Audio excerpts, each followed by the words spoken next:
Hi,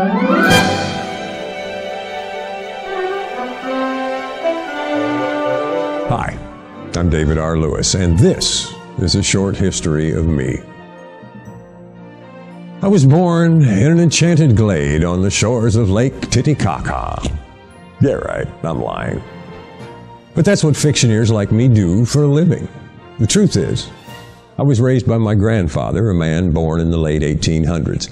To give that some perspective, he was from a time before the Wright brothers even built their airplane, much less flew the thing. There was certainly no television, not even radio. It was a time when, if you wanted to talk with someone, your choice was to send a telegram or a letter, or make sure they were close enough to hear you. Since the entertainment industry of that day did not surround and batter us as it currently does, my granddad and most of his cronies were storytellers. I grew up in the presence of those wonderful stories. From my early teens into my majority, I was a musician. Then, for most of a decade, I became a metropolitan police officer during the time of the Black Panthers, the Vietnam protests and riots, and other horrendous events. In the company of my long-suffering wife, the coveted Lara, I left the city, and we headed out to the Ozarks, a place about as country as anywhere can be. There, I spent most of my days on horseback, working on a cattle ranch in terrain much too rugged for things like pickup trucks. After a couple of years of that, and nearly by accident, I took a job in radio. For the next 3 decades, I labored in several markets and eventually found myself back in a large city.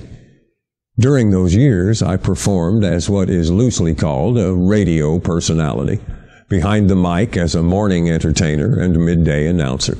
I also served as independent vocal talent for businesses and advertising agencies, and as a copywriter and production director, and wrote and voiced well over 30,000 radio and television commercials. Because of all those years, I learned how to write and how to perform. Once again, Lara and I left the city and moved to the country. During the last several years, I have written 21 novels in a number of genres and around 100 short stories from my youth in the American heartland.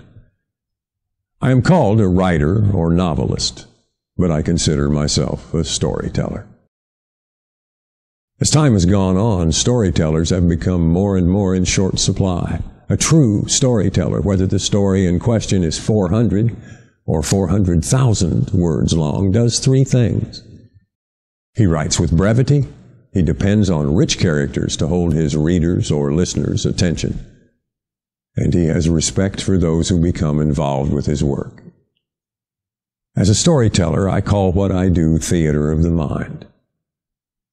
We see and we hear with our brains.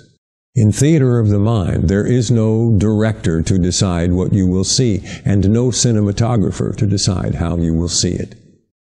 The reader or listener can interpret the story and visualize the characters as he desires. That is called freedom. And it is something descended directly from the time of my grandfather's youth. So now, I write stories as novels. Recently, and thanks to all those years in radio, I have recorded a number of them in e-audiobook format for those who want to hear the different characters and maybe get to know them a little better. My work is available in any number of locations that sell e-books and e-audiobooks. A sneak peek at a lot of my stuff is available at my website, ironbear-ebooks.com. There you have it, a short history of me. In reflection, would I change anything if I could? Sure. I'd have quite a bit more hair. I'm David R. Lewis. Thanks for listening.